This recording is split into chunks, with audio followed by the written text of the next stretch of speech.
2025 সালের 9 মাস অতিবাহিত হয়ে গিয়েছে, আর এই 9 মাসে পশ্চিমবঙ্গের টলিউড ফিল্ম ইন্ডাস্ট্রিতে মুক্তিপ্রাপ্ত সিনেমাগুলোর মধ্যে এখন পর্যন্ত সেরা 10 ব্যবসা সফল সিনেমার তালিকা নিয়ে আমাদের এখনকার আয়োজন।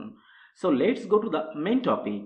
2025 সালের 3রা জানুয়ারি তুরুপের তাজ দিয়ে টলিউড ফিল্ম ইন্ডাস্ট্রির 2025-এর মুভির যাত্রা শুরু, এবং 26শে সেপ্টেম্বর দেবী চৌধুরানী মুক্তি পাওয়া অবধি বছরের 9 মাস অতিবাহিত হয়ে গেল।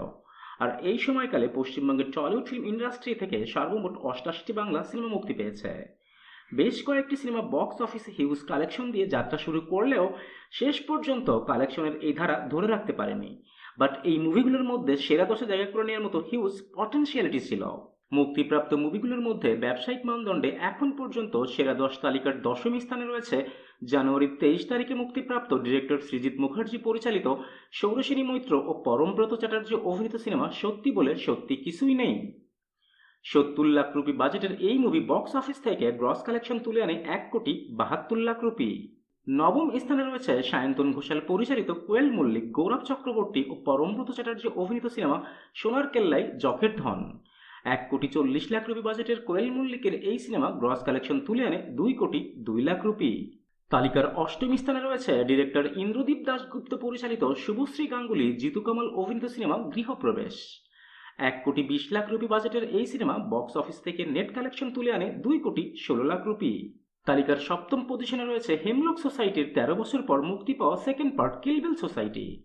সৃজিত মুখার্জির পরিচালনায় মুভির কেন্দ্রীয় চরিত্রে অভিনয় করেছেন কৌশানী মুখার্জি ও পরমব্রত চ্যাটার্জি।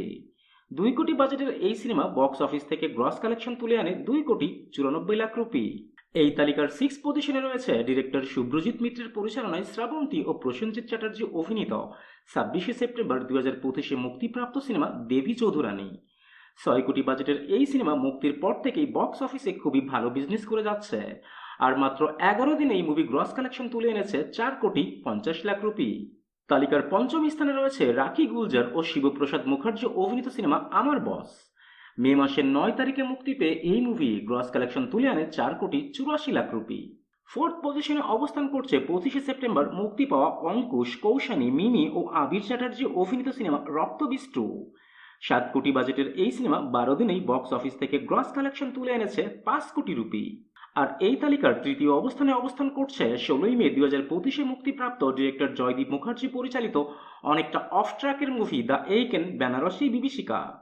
অনির্বাণ চক্রবর্তী অভিনীত এই মুভি বক্স অফিস থেকে গ্রস কালেকশন তুলে আনে 9,36,00,000 রুপি, আর মুভির বাজেট মাত্রই 1,50,00,000 রুপি। নাম্বার সেকেন্ড পজিশনে রয়েছে সদ্যই মুক্তি পাওয়া মেগাস্টার দেব ও ইদিকা পালের রঘু ডাকাত।